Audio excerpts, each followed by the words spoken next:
Before you begin, take the leathers and irons off. Put the saddle on the withers and slide it back until it is behind the shoulder blade.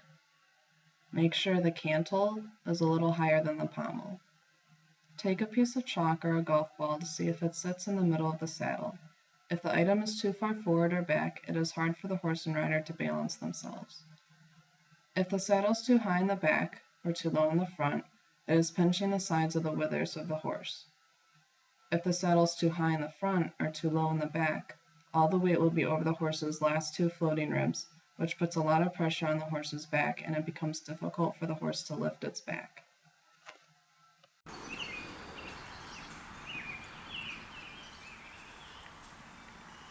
There should be a 3-finger clearance between the withers and the top of the pommel. There should also be a 2-finger clearance between the withers and the sides of the pommel just before the stuffing. So you should be able to go from stuffing to stuffing with 2 or 3 fingers. Also make sure there is room deep under the pommel. Here there should also be a 2 or 3 finger clearance. Go to the base of the withers and gently press against the spinal cord until you find the width of the spine. Put the thumb and ring and pointer finger against the spine. Then slide the other hand, fingers first, between your previously placed hand. On this horse, for example, I have a 2-finger clearance. For this horse, I would like to see a saddle with a gullet of 2 fingers wide from the pommel to the back of the saddle. Once the proper saddle is found, you should be able to see all the way through the saddle from the pommel to the cantle and also from the cantle to the pommel.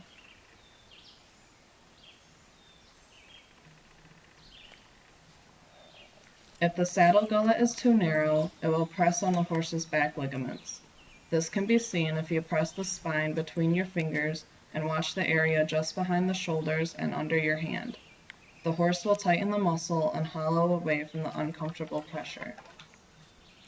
Using a piece of chalk, trace the width of the spine. Then using 4 fingers, measure 8 fingers down and draw another line. These lines are where the weight should be distributed. If the saddle gullet is too wide, the weight-bearing area becomes less, and the muscle will start to be stripped away from the spine. Also, if the saddle gullet is too wide, the back of the tree will push down onto the vertebrae. Put the saddle on the horse and slip your right hand under to the leather area and hold the saddle in position with the left hand by the pommel. Slowly run your hand flat from the starting position to the back of the tree and feel for any even contact on the front and back of your hand.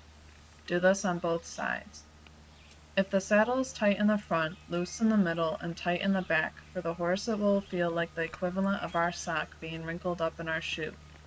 If the saddle is loose in the front, tight in the middle, and loose in the back, it will rock back and forth and the weight will only be distributed over one point.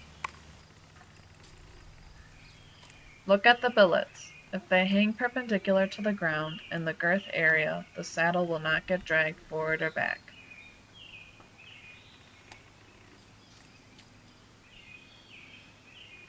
If the billets are too far back, gravity will bring the girth and the billets forward to the girth area, and the saddle will get driven into and on top of the shoulder.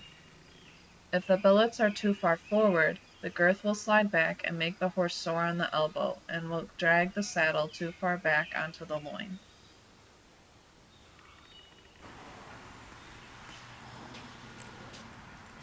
Use a piece of chalk to draw out the edge of the shoulder blade and the last rib.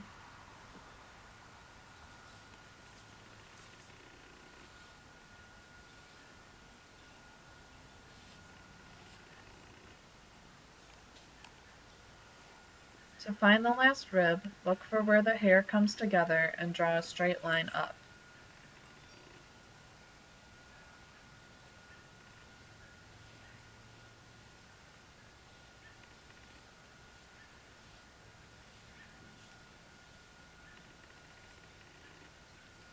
The saddle must sit between these two lines. If the saddle is too long, it will sit on the loin area, which is very uncomfortable. Also, the saddle will sit on the muscle that moves during the walk, trot, and canter. The movement of this muscle with a saddle on it will cause the saddle to be pushed forward into the shoulder.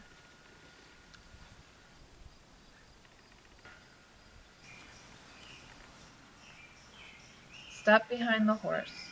The center of the cantle should match up with the center of the horse's back.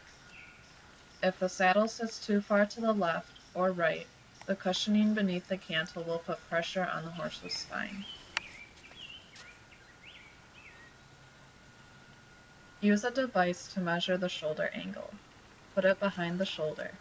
Keeping the device in place, use a straight edge and align it with the shoulder's angle. The device's arm and the straight edge should be parallel to each other.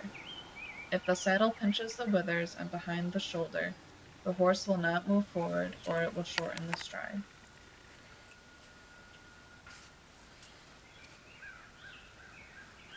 Lift the horse's leg and pull it forward to see how the shoulder moves upwards and backwards.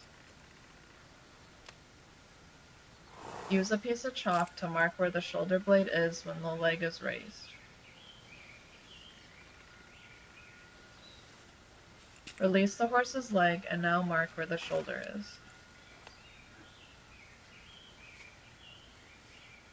The piping of the saddle should match the shoulder angle. There should be a 2 or 3 finger clearance by the pommel all the way around the withers. The saddle should have a very wide tree width to accommodate the shoulder moving back. This is very important if the horse has wide shoulders. If the saddle is too narrow in the tree, there may be a clearance but not enough. The shoulder will not be able to freely move, and the saddle will move back and forth.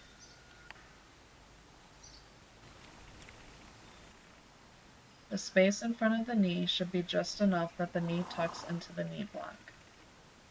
There should be 3 to 4 fingers behind the rider's seat to the cantle to put the rider in a nice center of balance sitting right over the horse's back. If the seat is too far back or forward, the rider will not have proper equitation. The flap of the saddle should sit in the middle of the rider's calf. For dressage, the flap should cover 3/4 of the rider's leg.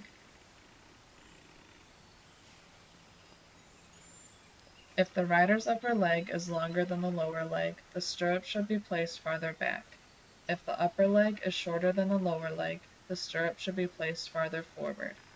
The stirrup length is usually as long as your arm length from fingertip to armpit, but the length should also be comfortable and the knee should be engaged in the knee block.